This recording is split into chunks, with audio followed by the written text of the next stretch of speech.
Okay, fun with toothpicks. They're drawing a bunch of triangles that are each made out of a certain number of toothpicks here. They start with one, two, three toothpicks, which is enough to make a single triangle, of course. Two triangles doesn't take six toothpicks. It only takes one, two, three, four, five. And three triangles takes one, two, three, four, five, six, seven. And they ask us to keep that pattern going and see what happens next. So if you've got three triangles, here we are, and then we build on one more, that would be our four triangle layout. And with five, we'd have first triangle, second, third, fourth, fifth. Next thing they ask for is some kind of connection between how many triangles there are. Here's how many triangles there are in each of those figures, and how many toothpicks they took to make. One triangle took three, they gave us that one. Two triangles took five toothpicks. There we go. Three triangles required seven. Four triangles, you know what it's going to be before I count. 1, 2, 3, 4, 5, 6, 7, 8, 9. Every time we add another triangle, it's taking two more toothpicks. After the first triangle, you've already got a side to build off of, so you only have to add on two more lines to create another triangle. So here, what do you think? 3, 5, 7, 9, probably 11, eh? Let's make sure. 1, 2, 3, 4, 5, 6, 7, 8, 9, 10, 11. Hey, it works. This is good. It means if they ask us how many toothpicks it'll take to make 50 triangles, we won't have to draw the entire thing. We can use this progression to figure it out. Now, they say, represent the data from the table of values here on this grid.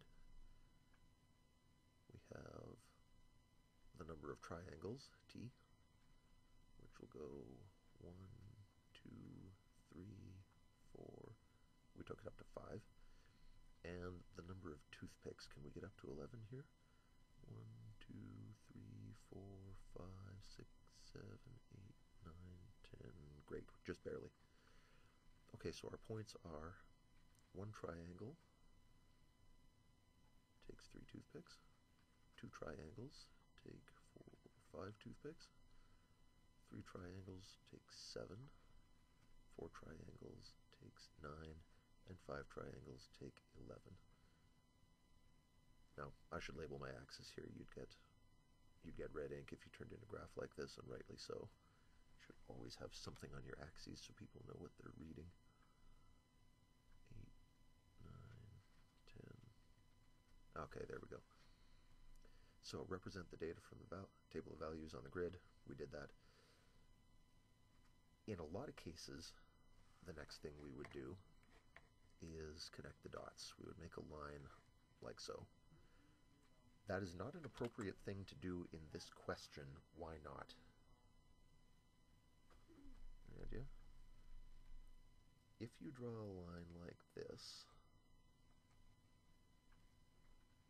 and so on up,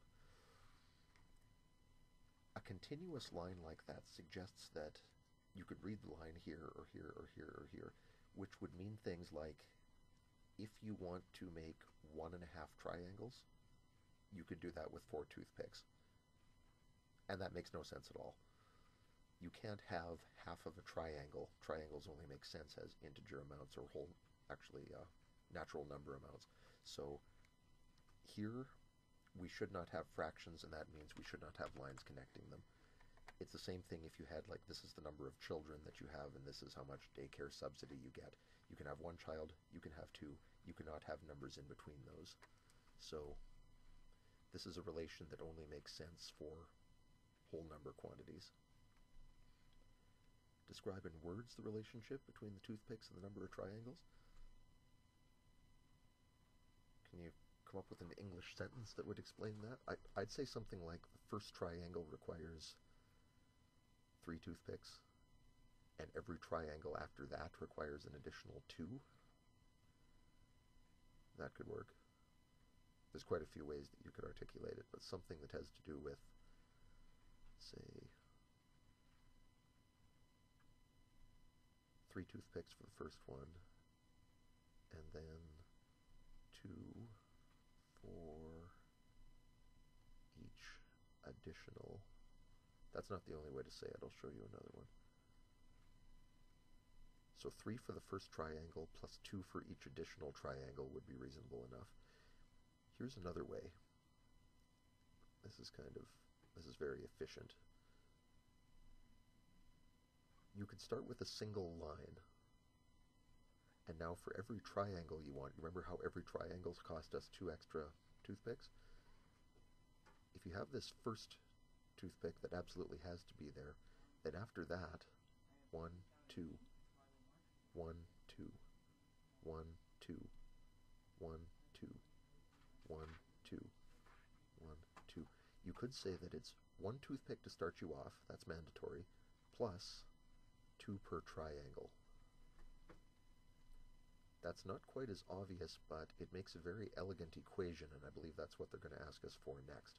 So up here, if you have 1 triangle, that would be the 1 toothpick you have to have, plus 2 times 1. 2 triangles, 1 plus 2 times 2. 3 triangles, 1 plus 2 times 3. 4 triangles, 1 plus 2 times 4. This is good because it treats all the triangles the same. You don't have to go, okay, well, the first triangle costs us 3, and then the price changes for all the others. It's always 1 guaranteed plus 2 times how many triangles have you got. Equations like that are easier to work with. And if they want an equation now, it would just be 1 plus 2 times your number of triangles. Nice.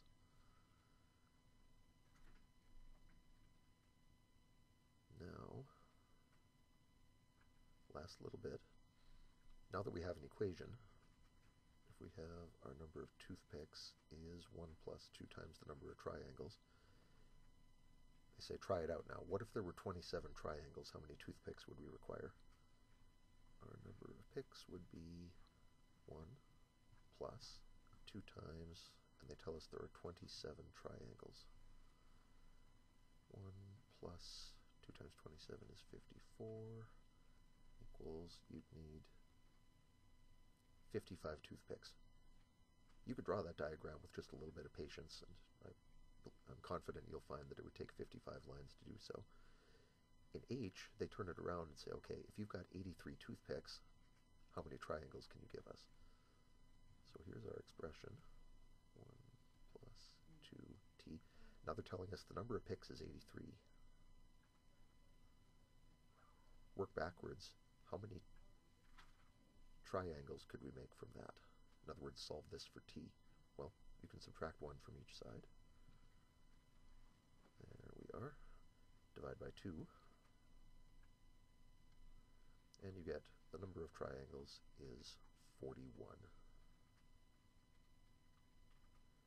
So, spotting a pattern like this is your first step. What you want to do with that pattern is use it to put together an equation, the simplest equation that you can possibly manage. Once you have that equation, you're in great shape. You can answer any question they throw at you.